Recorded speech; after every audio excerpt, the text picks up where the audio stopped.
Yeah, I mean, on Saturday was a really good work day. I mean, we hit one of our highest workloads. I think it was actually our highest workload ever in full pads. Usually you have higher workloads without full pads on, so our guys brought good energy. I thought today was just, defense early in practice, somewhat fake energy, right? Losing some reps. Offense at the end, that was the worst last 2 periods of offensive football I've seen in a long time.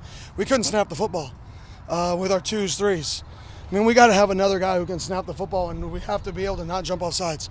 I mean, we haven't had that problem here, knock on wood, since I've been here. Even when we sucked, we didn't have that problem. And we got to be able to clean that up because that was the sloppy. That's going to lose us a lot of football games. What have you thought about the transfer receivers? Yeah, I think good. I think they're athletic. I think they're trying. I mean, they're day 5 in, and we are a mass install team. So we throw everything on the wall, and then you slowly, later in spring, we don't have nearly the install we have as opposed to the first 5 days.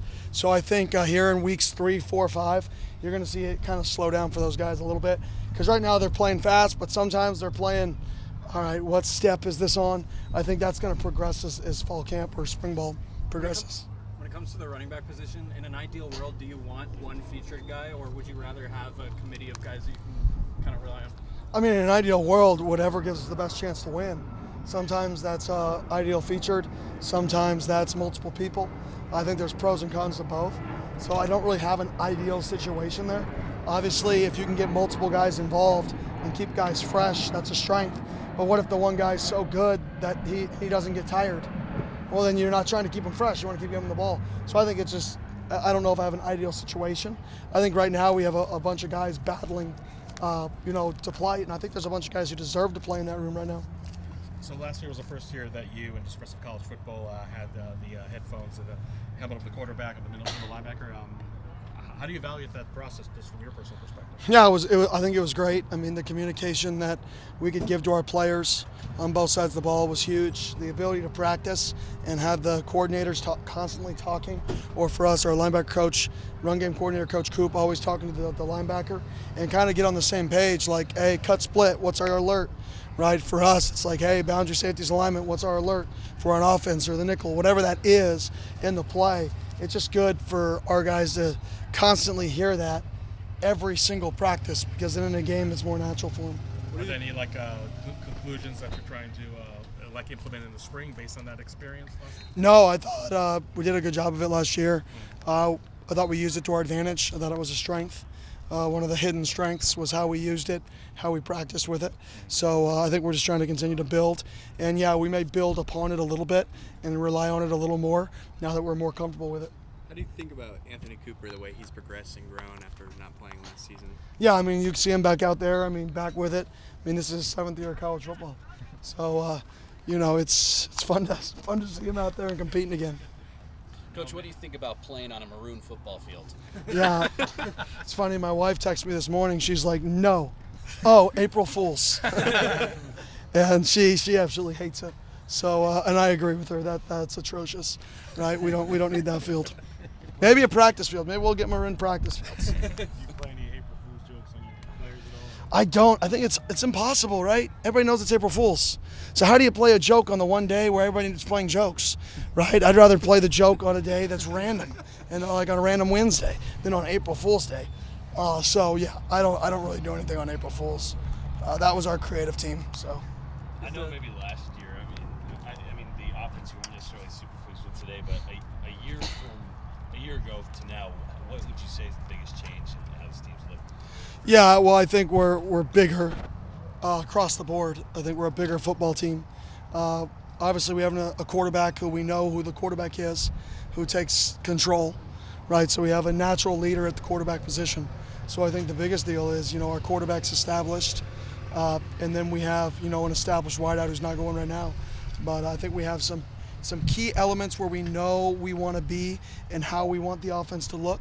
Whereas last year it was complete, what are we going to be?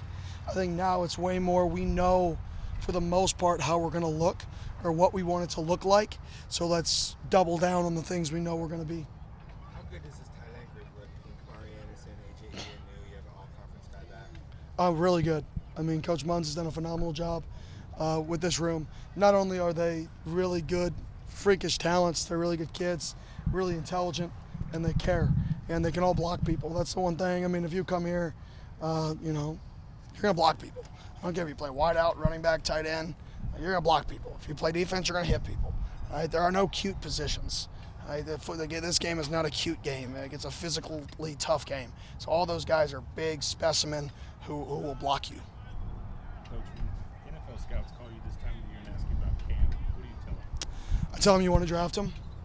Simple as this is, do you want to play him?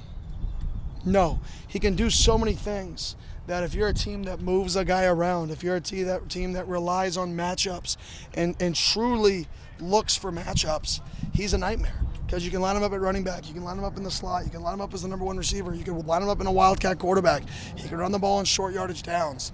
Like, he can do so many things for you that his versatility is such a weapon. And he's so intelligent that he can do it all. So what I tell people is, you're either going to be playing him and you're going to say, dang, I have to play him, or you're going to draft him. And people can look at measurables, they can look at speed, great. You know, 1/10 of a second, cool. That's how I view it. Football players, he's a football player. Turn on the Texas game? No, I just tell him, watch every single play. Dude plays with such a passion, such an aggressiveness, such great contact balance. His short area quickness is elite. His vertical jump shows his power he has, which is why he has the contact balance. When everything checks out, it's not like, oh, does he really have the contact balance? It's all the things that show his athleticism have checked out. And when he ran a time, that's what everybody thought he was going to run. So I think people should judge him off his tape. And if you judge him off his tape, you don't want to play him. Is the leadership council set already? No. We have a temporary council right now, basically based off of guys leaving in position groups that we need to add guys to. That'll get voted on after the spring by the team. You guys good? Yep. Thank you.